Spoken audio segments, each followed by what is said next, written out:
textile sector will have the opportunity to network with manufacturers, exporters, importers, traders, and service providers from India, Thailand, Vietnam, and Cambodia. Ladies and gentlemen, for the 4 South Asian nations, textile trade has been a key to the socio-economic and cultural history. India is world's second largest producer of textiles and garments. Thailand is well known for being one of the world's largest producers for fabric, sportswear, and kidswear.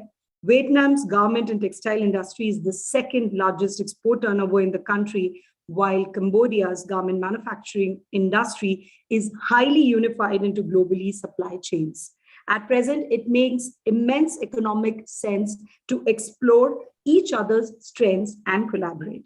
Today's networking series on fostering textile trade across borders focuses on this key sector and how these nations can all grow simultaneously. So on that note, let me request Mr. R. Narayan, President, FICCI CMSME and founder and CEO, Power to SME Private Limited, to present the welcome address. A cost accountant by training, sales and marketing professional by choice, and an entrepreneur by passion, Mr. Narayan has over 26 years of general management, sales, and marketing experience, an entrepreneur for the last 19 years. After working closely with SME segment for more than a decade, he co-founded Enough India Private Limited.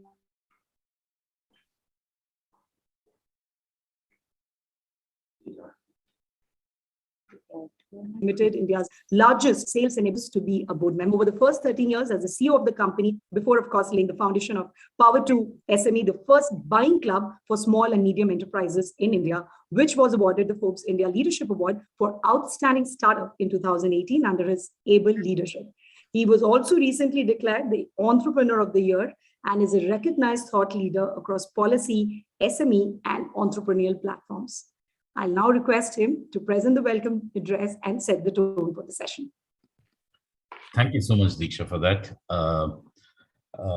Good morning, everybody. Mr. Leong Thai, Deputy Director General, Vietnam Trade Promotion Agency. Mr. Somasek Sri Supwanit, Textile Mills and Trading Firm owner.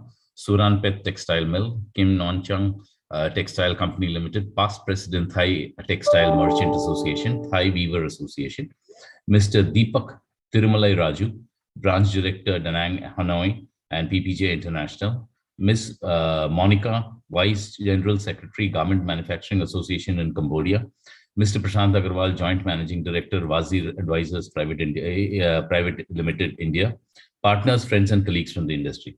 At the outset, let me apologize if I have mispronounced anybody's name or anything. The error is completely mine. At the outset, I would like to welcome all of you for this important occasion that's a part of the continuous journey of growth and development of SMEs of India and the greater Mekong sub-region. Today, we have the gracious presence of senior representatives from the participating countries to kickstart our third networking session titled Fostering Textile Trade Across Borders, focusing upon textile and leather sector. I welcome our experts and guests from Thailand, Vietnam, Cambodia, and India who have joined us to share their thoughts and inputs on the focus sector with SMEs of the region. I'm immensely grateful to them. Today's networking session is a part of a virtual networking series that's been conducted under the ADB project on India, Mekong SME Internationalization Program. For those who may not be well versed with this project, the Asian Development Bank conceptualized this project as an inclusive growth program for SMEs in India and Thailand, Vietnam, and Cambodia in the greater Mekong sub-region to support their development and make them ready to participate in international trade, emphasizing upon the greater Mekong sub-region.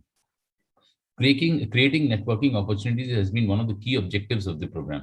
FICCI also joined ADB in this initiative, and the project was formally launched in December 2020. We all know that over the years, the definition of trade and market is transformed and the dynamics of business value chain has crossed physical boundaries of countries.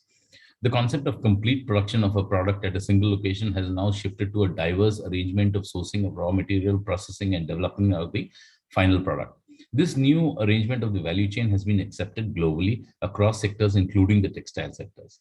One of the considerably important aspects of this sector is that it has a significant presence of SMEs. However, it's also been one of the sectors that has been severely hit by the pandemic. Micro, small, medium enterprises play an important role in the global economy. MSMEs represent about 90% of the business and more than 50% of the employment worldwide. Formal MSMEs contribute to around 40% of the GDP in emerging countries, and the number is considerably higher when the informal ones are also included. Just like the rest of the world, the economies of India and GMS countries are also driven by MSMEs, and those involved in the textile sectors are the key contributors. In the last year and a half, the world has witnessed an unprecedented result of COVID pandemic, which has spared no aspect of our lives, including businesses, those especially those with limited resources. MSMEs are the worst hit by the pandemic, and many of them are facing cash starvation, lack of demand, and other issues. Governments across the globe have been striving to support small businesses in many ways. Industry associations like FICCI CMSME has also been suggesting viable solutions to the government for the survival, revival, and the inclusive growth of the MSME sector. While the pandemic has troubled MSMEs at multiple levels, it's also made business rework their business models and value chains. It has also enabled them to look beyond borders and explore new markets. Now, this is the time when small and medium enterprises of India, Vietnam, Thailand, and Cambodia should look for new business avenues with each other and other overseas markets, because not only does it increase the opportunity of a large market for outreach, but also enhances the revenue and profitability of the enterprise. Besides, it decreases the risk of running out of business due to contraction in the domestic market.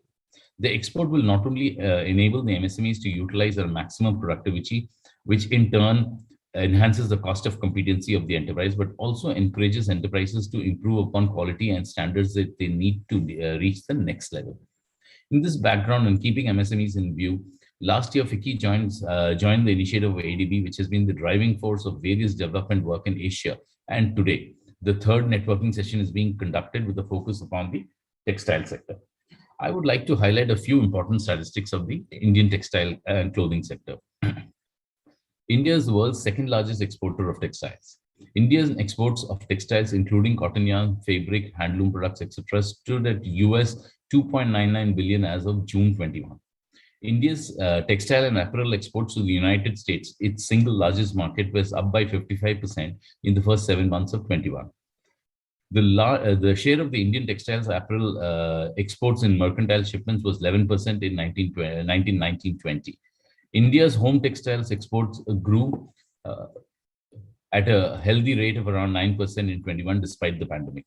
Mr. Prashant Agarwal, the Indian expert during this presentation, would cover more detail.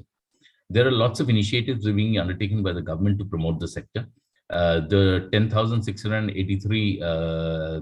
683 crores, which is US 1.44 billion production-linked incentive scheme launched, is expected to be a major booster for the textile manufacturers of India.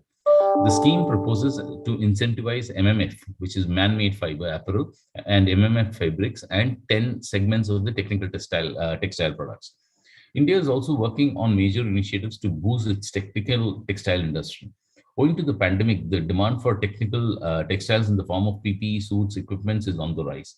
The government is supporting the sector through funding and machinery sponsoring.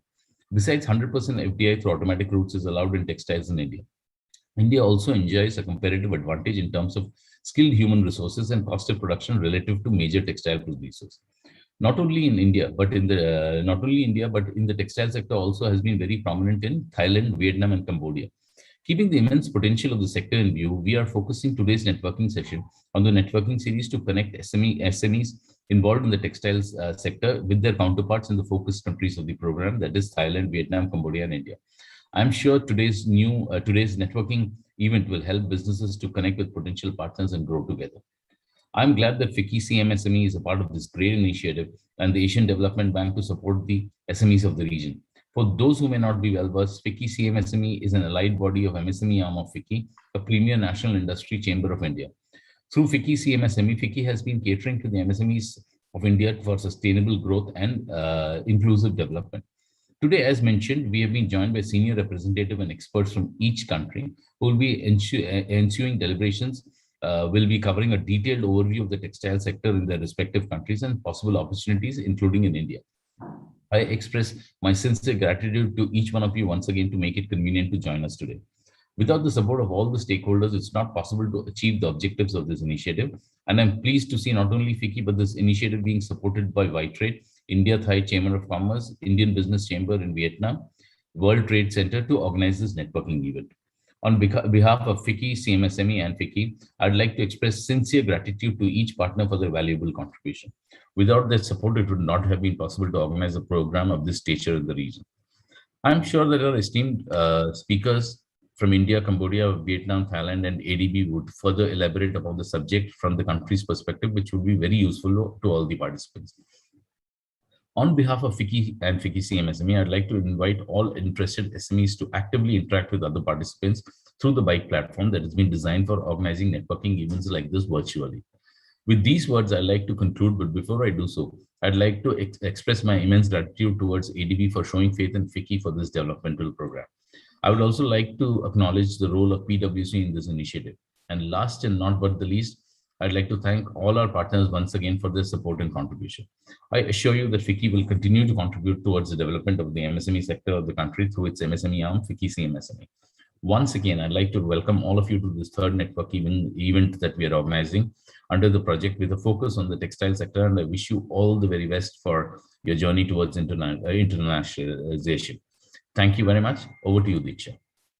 Thank you so much, Mr. Narayan. And very rightly said, with the blow that MSMEs have taken during the pandemic, it's the right time to look beyond borders, reevaluate the business model. And this session focusing on textile today is definitely a step in that direction. Thank you so much. Well, moving on to one of our Mekong counterparts, may I now request Mr. Lê Hoang Thai, Deputy Director, Vietnam Trade Promotion Agency, Vietnam, to talk about opportunities and prospects in the textile sector in Vietnam, the competitive advantages and trade synergies between India and Vietnam in this regard. Over to you, sir. Thank you.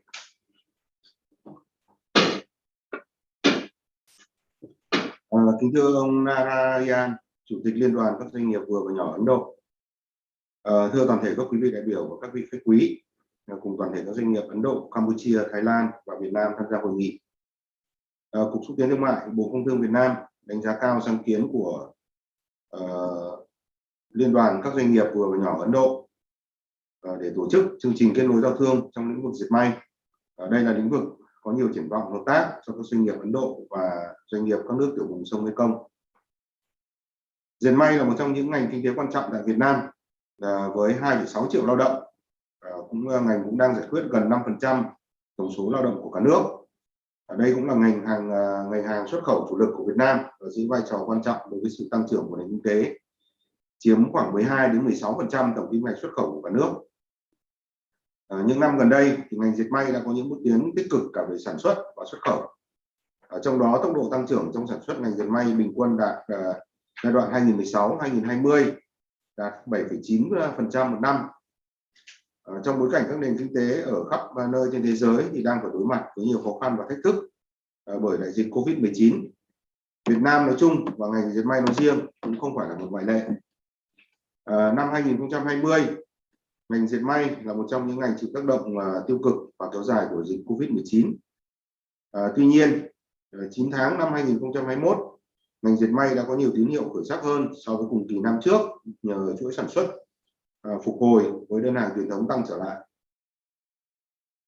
Kết quả trên là do ngành dệt may Việt Nam đã và đang nỗ lực không ngừng để có thể bắt kịp với xu hướng thế giới. Trong đó nổi bật nhất là sự chủ động của các doanh nghiệp trong việc nâng cao về năng lực sản xuất, về trình độ tay nghề, chuyển hướng sản xuất từ hình thức chỉ nhận gia công sang hình thức tự chủ động nguyên liệu, tự thiết kế và hoàn thành sản phẩm. Đặc biệt các doanh nghiệp tiếp tục đầu tư vào thiết bị công nghệ tự động hóa cũng là một trong những yếu tố góp phần tạo nền tảng để ngành dệt may chống chịu trước áp lực của thị trường.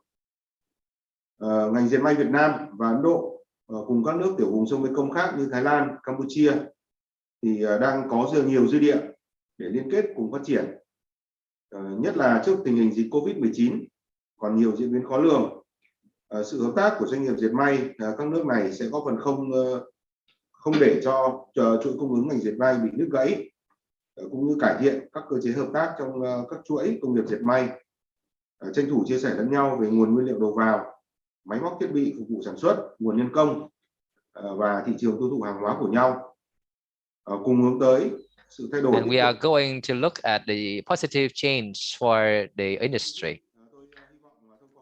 I hope that through this platform, with the ADB assistance and the organization with the FIXI of India, and with the Association and Federation of Cambodia, Thailand, Vietnam, India, we will have a chance to share the knowledge and share the voices to understand more about the needs, demand, and the supply, and we can go into the cooperation. And the enhancement is not by the traditional way, but we are doing something like virtual meetings like this, and we have the further cooperation with is for sustainable, and VTrade always supports at the role of the agency, which is the lead for connecting the businesses so that Vietnamese businesses can have the bridge to the world for better connection. And in that note, I would like to wish you all a very good meeting. And may I wish you the success and the right partner from Vietnam. May I wish you all safety in the pandemic. Thank you very much.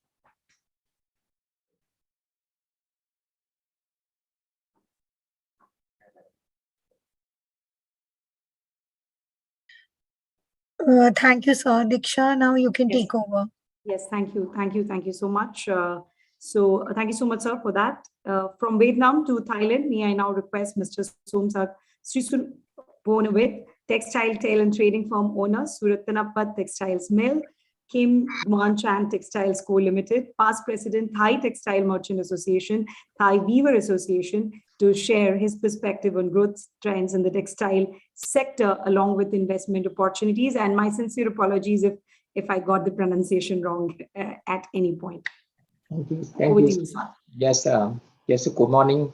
On behalf of the Thai Federation of Thailand, I mean the president of the Thai Textile Club in Thailand now. This is the one. Just thank you so much for the FICTI and India and Thai Chamber of Commerce to invite me to join this meeting. I think it's useful for the people to join this meeting. Today we have the Vietnam, Cambodia, and then the India and Thai to join hand together. It seems to exchange each other, we have something to do. Just support you talking about the border trade and SME one. Yeah, that's one. The first of the trend of the Thailand now in this year, due to the COVID-19, everything is a slowdown except medical textile. Yeah.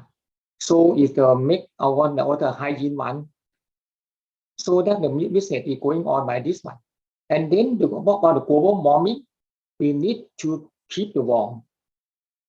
How to take this one?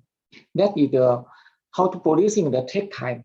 The one to join for that one to reduce the warming of the world Now Thailand we have the project for train this one. Everything go to the BCG, Bio Circular Green.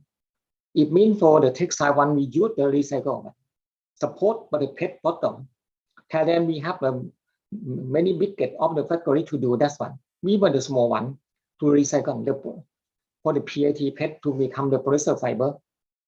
And then also the use of the cotton to become the recycled one. So many of one to the trend of the textile opportunity to that one, the recycle. Yeah, so that's the 2 point of the trend in Thailand is going on. Now I got another one. You come to the community advantage. I don't think but we want to community to how we're talking this one how to join hand together. India will to invest in Thailand. Suppose we have the 2 big group in Thailand. It's Indorama and Bola Group. And in this year, all the business of those 2 big company, I think it's enjoy. They expand all the textile become to those the people they do the recycle one, and then go to the hygiene one. So the Thai and Thailand region they producing this product. So it join 2 of the COVID-19. So the business to do who do this one, and also Thailand imports a lot of all the medical textile from another foreign country. So that's one we hope to that one how to join with the Vietnam, India, even the Cambodia together. That's I think that's one. We don't want to do anything more to that one.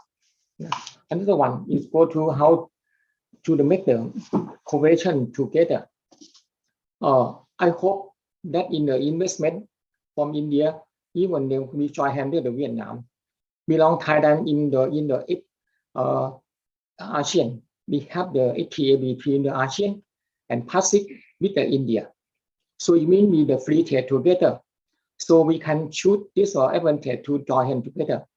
And in the border, now we have the loss from Thailand go to the Vietnam, the loss from Thailand go to the Myanmar, and that's one in total in the last one, southern is Malaysia.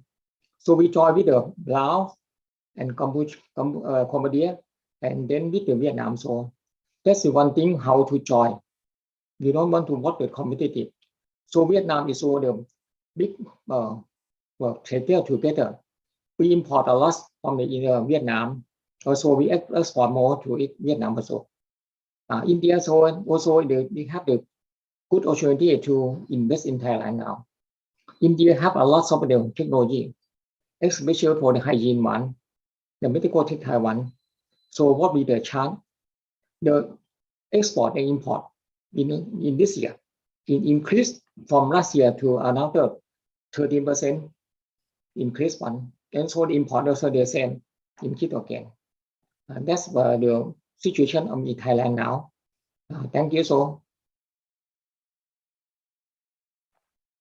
Thank you so much, sir. In fact, this is all the session is all about. I mean, to understand the investment opportunities, the trends, the prospects that all the four South Asian nations can take advantage of through this networking session. So thank you for your insightful address.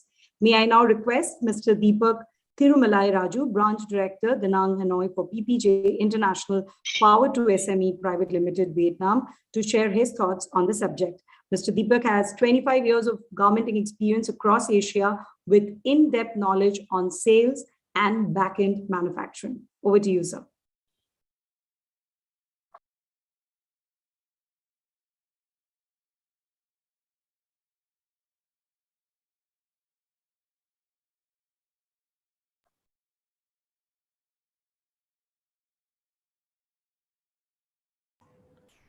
Good morning, everybody. Can you hear me loud and clear? Yes, we can. Okay, perfect. I wanted to just share a few inputs from the perspective of what a customer is looking, because we need to understand the banker first before we understand the country dynamics of the whole situation. I just wanted to share a few views from my interaction, because we deal with almost close to 40 US retailers and Europe and Japanese retailers. So we need to understand where the whole global context of the changes are happening. As you can see, the garment and the textile industry every year goes through one or other crisis, whether it is a price of yarn or the price of raw materials, import restrictions by certain governments, labor force issues, political dynamic shifts. For the last 10 years, it's been gone through different stages. But what has impacted the most is now the COVID-19, because COVID-19 has not only changed the garmenting manufacturing sector, it has also changed the entire lifestyle of the people. So we had to understand where the changes are coming from. For this, we call it as the new normal. So we are not living in a normal environment today. We are living in a new normal environment. It takes time for people, for process, for manufacturing, for companies to adapt to these changes. If you look at the overall global apparel and textile market, this is what we see. China is still the leading exporter of textile and garments globally, followed by Bangladesh and Vietnam, which is in the third position. Vietnam was in the fifth position 2 years back. Now they are in the third position. The shift, what is happening across all the customers, is that everybody is looking for an alternative to China. And this is a real shift, which has got to again do with the US politics with the Chinese government. But where is the shift going to happen? Which countries will benefit? How is it going to resolve is something which we need to see, because moving an entire manufacturing segment for textile and garmenting from a massive country like China into other regions also has a lot of other logistical and also financial repercussions. So we need to see how it enacts in the future. In sum, Vietnam has been doing exceptionally well in terms of both textile and garment. As you can see, the growth has been very steady. 2020, there has been a dip, but 2022, they are predicting over 40 billion in terms of export volume for the US and other countries, which is a very good trend as what is happening. The reasons being, we need to understand and go back and step a little bit backwards. What exactly is the new normal? The new normal, what you're seeing is that the future is a little bit uncertain. It is like the Schrodinger theory. When you look at a Schrodinger theory, you can always have a presumption and assumption, but the fact still is missing. And fact can only come with data. So we need to see from 2022 first quarter, what will be the buying pattern of the customer? Because now all the customer wants to do is save money and prefer to spend the money on essentials, and clothing and textile does not come into the category of an essential. So health takes primary importance, well-being takes primary importance, then comes clothing and textiles. So this pattern, what we have seen across big festivals, let's say Diwali in India, where the buying pattern was not up tuned to the market. Same with the Black Friday sales, which just happened last week in the US. It was not a phenomenal growth. So people are still worrying about what the future looks like. And that is where, as a manufacturer, as a country, there are certain opportunities, certain challenges we need to undertake to be more efficient to handle the future of the new norm. What is the challenges and what is the opportunity? In business management, the first rule of business management is know your banker. That means you have to know your customer whom you're catering to. You have to know their buying patterns, know their requirement, know their financial positions, now know what the changes they are undergoing and how you can be helping them on this. You will be going on a journey with them to understand them and what best you can cater to. So the future, as what we see, is that very difficult for any retailer to give you long projections, larger lead times. Everybody wants quick delivery, better prices, and enhanced quality. And this is what the key mantra or the key factors would be for the next few years to come. The other important aspect is to understand your ecosystem.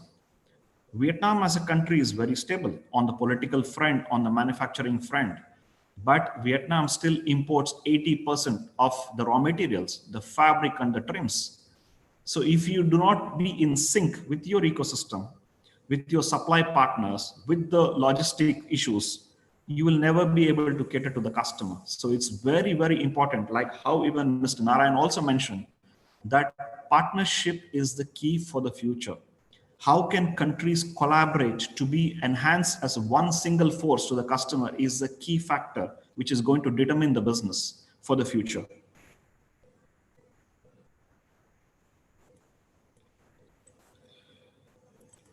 The other aspect is on the foreign direct investment.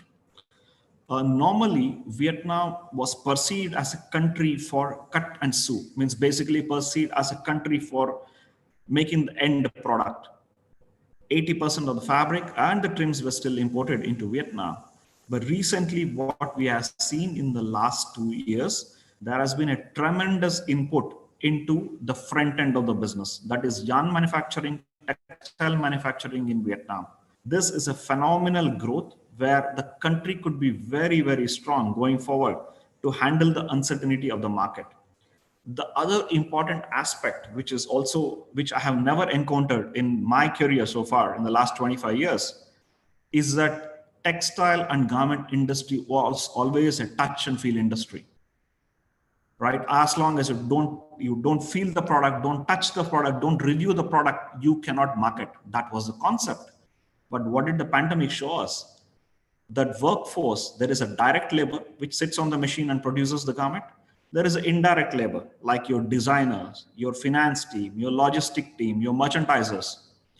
We could realize that the indirect team could work as efficient from home rather than being in the factory. So this module was seen in the IT sector, but now we are seeing it in a manufacturing firm, which is a very big change overall. Another important aspect is your leverage of your digital capabilities. Previously, customer sales included people going to the US, going to the Europe 4 times, 5 times every year, carrying samples, carrying suitcases, and trying to market. But this has totally changed.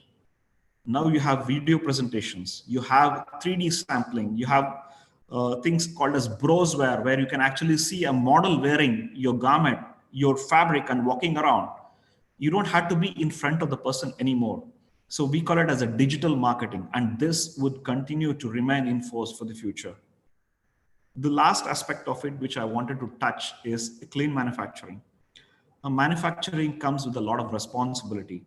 Today's customer or the consumer is well aware of where is he buying from, the source of the fabric, the source of the garment, geopolitical situations. So he wants to make a change. Maybe like how they're doing with plastic now, it is the same with clothing. They want to buy from countries which are stable, countries which do not have human rights issues, countries which they feel is their to-go country. And we think Vietnam is in a perfect place to be the next destination for this. This is a comparative study what I have made across a few different major players, what you can see.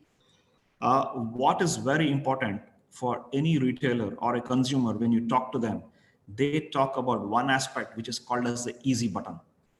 They want to go into a country where it is easy for them. Ease of manufacturing, ease of language, ease of business. And with all the comprehensive agreements of Vietnam, with CPTPP, with the with duty-free benefits now to the UK, and now to the Europe, which is going to fall in place, Vietnam is very, very comfortably placed. But like I said, the future of any textile or garmenting depends on what we do as in the present. So it's very important for countries to collaborate, for organizations to collaborate, entrepreneurs to come together, break the barriers across, and be one major force, so that we can go as one single voice to the customer. And this is what the future is. I have left my email ID there. If there are any questions or if there are any collaboration requirements, I will be more open to address it on a separate platform. Thank you. Thank you. Thank you so much, Mr. Deepak. And very rightly said, the time has come for entrepreneurs to come together to be one single voice to the customer. Very insightful and informative address. Thank you. Thank you for that. I will now take this opportunity to request Mr. Prashant Agarwal, Joint Managing Director, Wazir Advisors Private Limited, to present his address. Mr. Agarwal has an extensive experience of 26 years in various corporate strategy, business creation, diversification, and performance enhancement assignments in textile, apparel, retail sector for Indian and international clients. He's also been a speaker at various national and international textile and apparel conferences and has served as guest faculty at IIT Delhi and Ahmedabad, and has been on the board of some of the most successful textile parks in India. Over to you, Mr. Agarwal.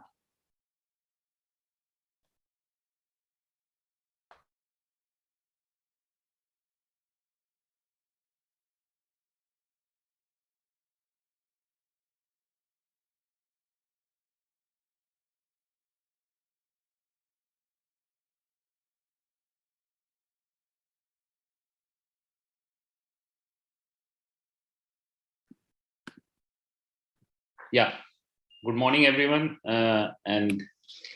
This is a very important topic, and the countries, I think if I show you certain statistics, there is definitely a great opportunity for these countries to actually increase their trade in a big way. There has to be confidence among each other, not only for trade, but also for investment. So let me take you through certain numbers and statistics also, so that we can correlate in terms of what trade and investment opportunity we are talking about.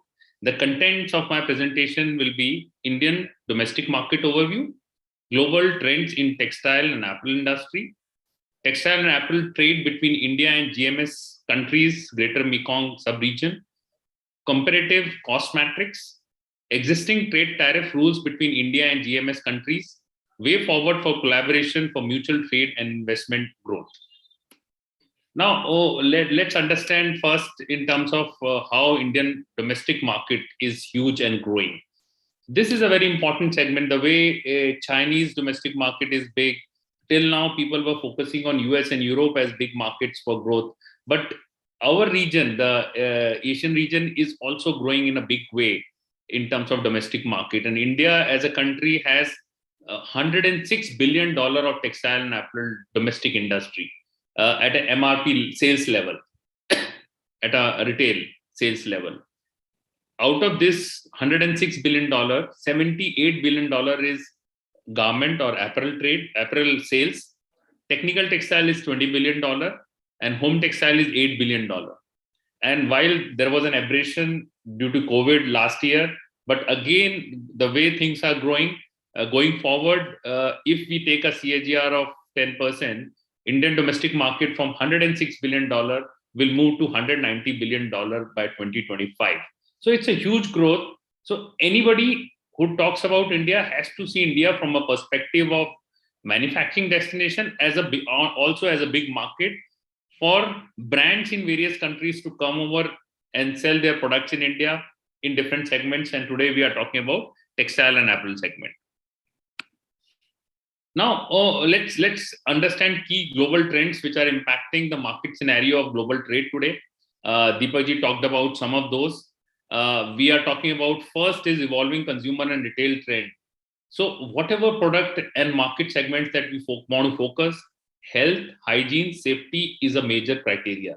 So we are building fashion products. So within that also, the development has to be towards how can we focus, like in home textiles, on health, hygiene, and safety. Growing need for comfortable clothing. That's why knitwear clothing is growing more. So even those who are going in office, they want to have knitwear suits so that they know now, after working from home for last 1.5 years, they understand the importance of being comfortable in what they wear. Rapid growth of e-commerce, where you at home and then you can still buy everything. Buyers diversification in China. That's what we talked about, whether buyers wanting to diversify, which country they can diversify is a big question mark, where all the countries which we are listed here, like India, Cambodia, Vietnam, and Thailand, all these countries have the supply chain and network to be able to grow and give buyer an option to expand. Brands focus on sustainability, definitely, and this is where whenever we are talking about new investment, sustainability, circular economy, that has to be kept in mind. That has to be, because it's not only buyers, now the consumers are also asking for it. So keeping that in mind, we have to put our businesses keeping this perspective in mind. Digitalization is the new word, where I think with the growing businesses, without digitalization, I think we can't sustain. So these are some of the important trends for business investments. Let me take you through some of the trade data in terms of how much export from India to these Vietnam, Cambodia, and Thailand is happening today in textile and apparel segment, and how much import of India from these countries. And if you see, while from Vietnam in yarn and fabrics, export from India to Vietnam is almost $310 million. From Cambodia is 13, and Thailand is 242.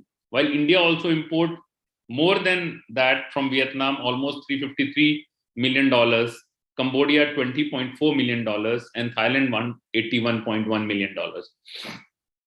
So, but the key issue is, when we are importing almost together with all these countries and exporting to these countries from India, $500 to $600 million, is it taking the right share? Today, Vietnam has 1% share of exports from India, and Thailand has 1%. India share of imports from Vietnam is 4% and Thailand 2%. So do we deserve 1 or 2 or 4%, or do we deserve 10%?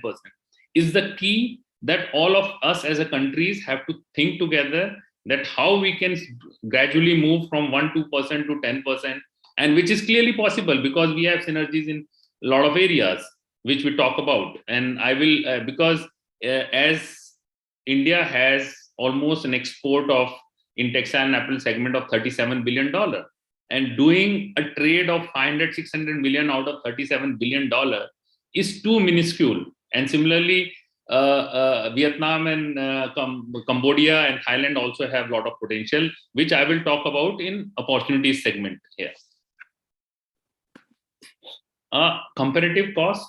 Today, definitely textile and apparel business, when we talk about it, moves to most cost competitive countries which have a presence in complete value chain.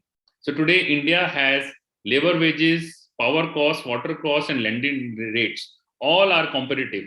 So it's a good destination from cost advantage perspective, raw material availability, integrated value chain, skilled labor, and government support. Keeping all these 4 factors in mind, I think there can be mutual investments between India, Vietnam, and Cambodia.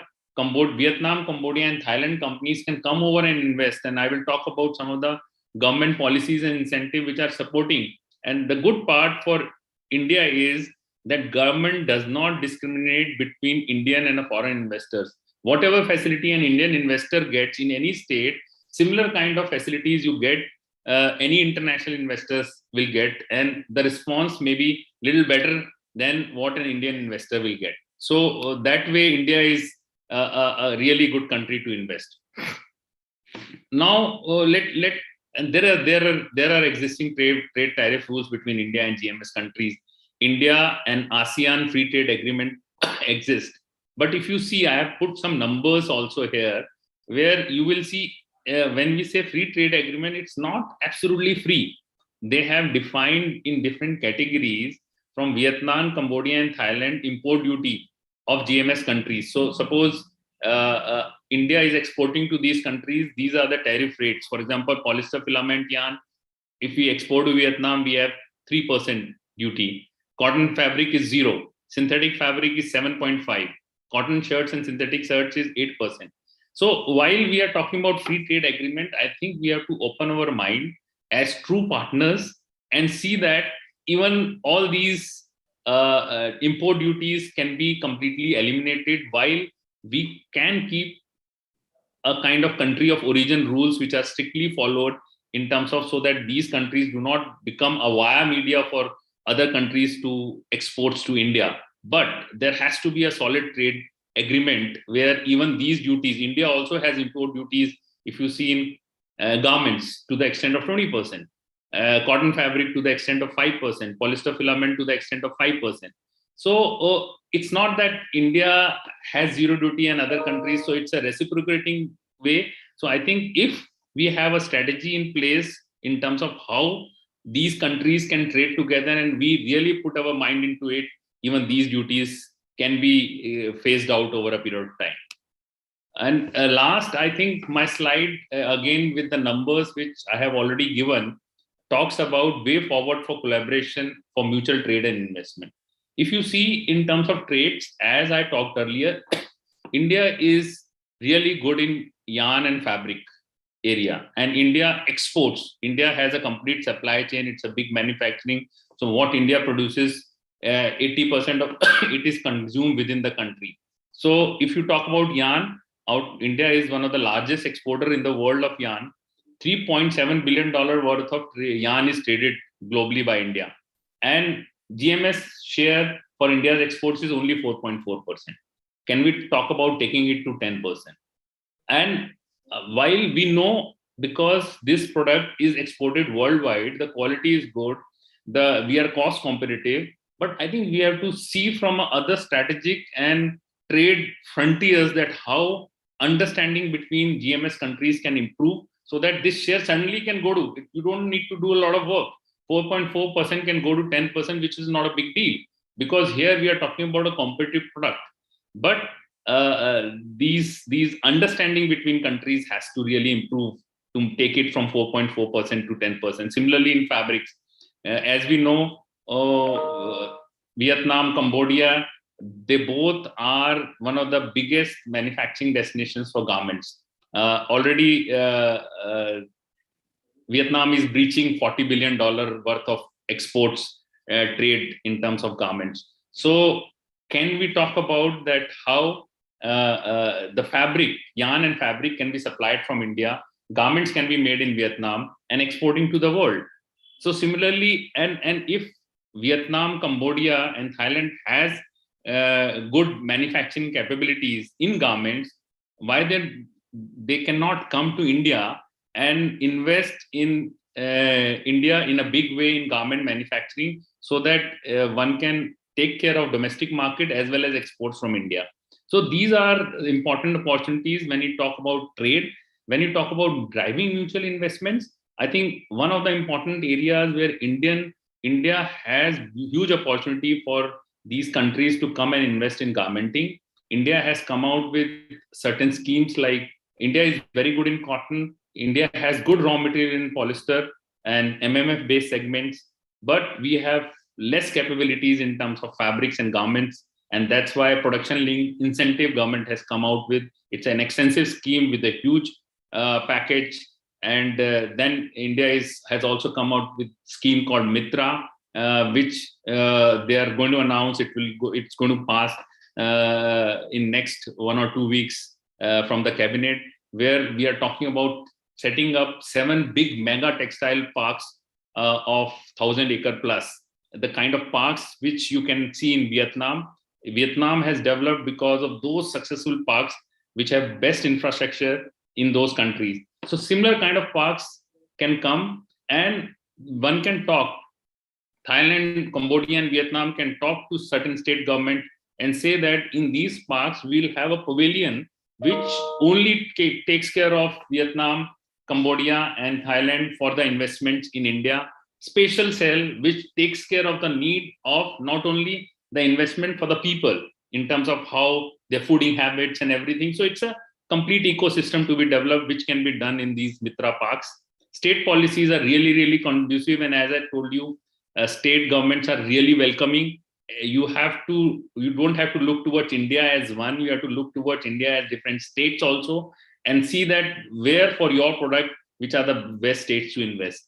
And Indian investment in GMS countries, and that's what I would like to say, that Indian companies should look forward to invest in yarn and fabric manufacturing in Vietnam, Cambodia and Thailand.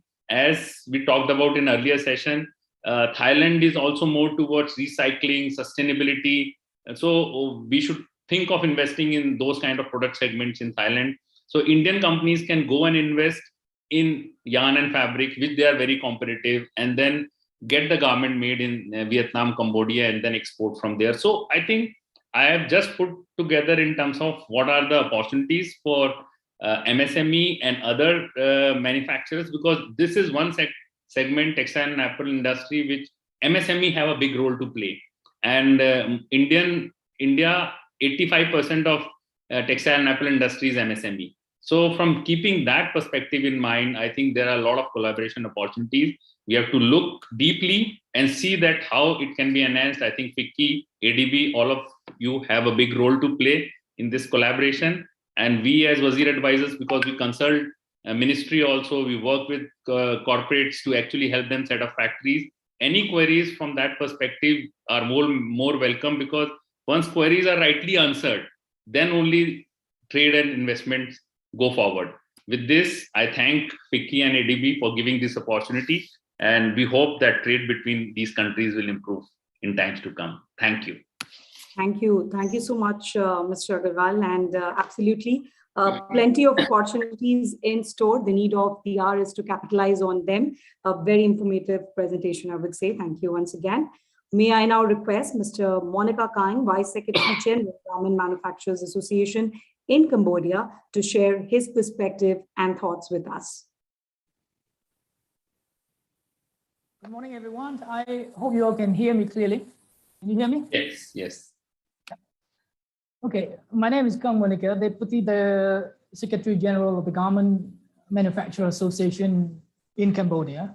It's my great pleasure and honors to be here with all of you today to discuss growth, trends, and prospects in the garment and textile sector in Cambodia and between India and the GMS country. All along, we used to say that textiles and garment is a sunset industry, but evidence has shown otherwise. Years after year, we see the industry is still thriving, and as a global trend, textile and leather sector is an ever-growing market due to continuous population growth and increased wealth. And with China, US, EU, and India being the key players. Of course, China, which is in the GMS country as well, is the world leading producers and exporters of both raw textiles and garments. However, as garment export value shrunk since 2014, and people talk about the shifting out of China. Yeah. Previous participants have also touched upon that relocation movement. But China textile export value continued to surge. It is a shift from labor intensive to text-based high values production. Asian countries, mainly Southeast Asia, have benefited from the shifting of garment order from China, but they heavily depend on textile supply from overseas. The previous speakers also mentioned that on the consumer side, retail market have changed from mass production to small batch, short life cycle and fast fashion production. And the consumer pressure and the rise of online shopping and recently the COVID-19 pandemic. So lead time therefore play a very important role in contributing to the competitiveness of all producing countries. Garment price is rather constant or going down, while labor and social compliance is going up on the whole supply chain. We have already heard of a higher demand of social compliance, and previous speakers also touched upon the issue. And we recently heard about the new due diligence law in the European Union, the US, and specifically from Germany. These are all the pressure we will be going through in the coming year, precisely from 2023. Labor cost is going up. In the case of Cambodia, it's a bit faster than the growth of productivity, which also poses a great challenge for a sector as well. The logistic cost has not gone down, but of course there has been an improved process. For Cambodia, the government still regard our garment sector as significant for the economy, generating hundreds of thousands of jobs and export earnings. In the last 10 years, our average annual growth is about 10%, with the exception of 2019, when the world was heavily hit by the COVID-19 pandemic. Currently, Cambodia bounced back pretty well due to better control of the pandemic and vaccination program, which now has covered nearly 90% of our target populations. For the first 9 months of this year, 2021, our garment export value is at 5.8 billion, which is a growth of about 5.5%. If I have to report on the travel goods sector as well, together with other textile products, our export value is at 1.4 billion for the first 9 months, with a growth of 38.5% compared to the previous year, 2020. The Cambodia growth prospect is still there for some years to come due to recovering global situation and of course the relocation of order mainly from China. I think Mr. Deepak has also mentioned about the alternative sourcings to China. Of course, for Cambodia, we have better access to the market with trade preferences we receive from the European Union, Canada, Japan, etc.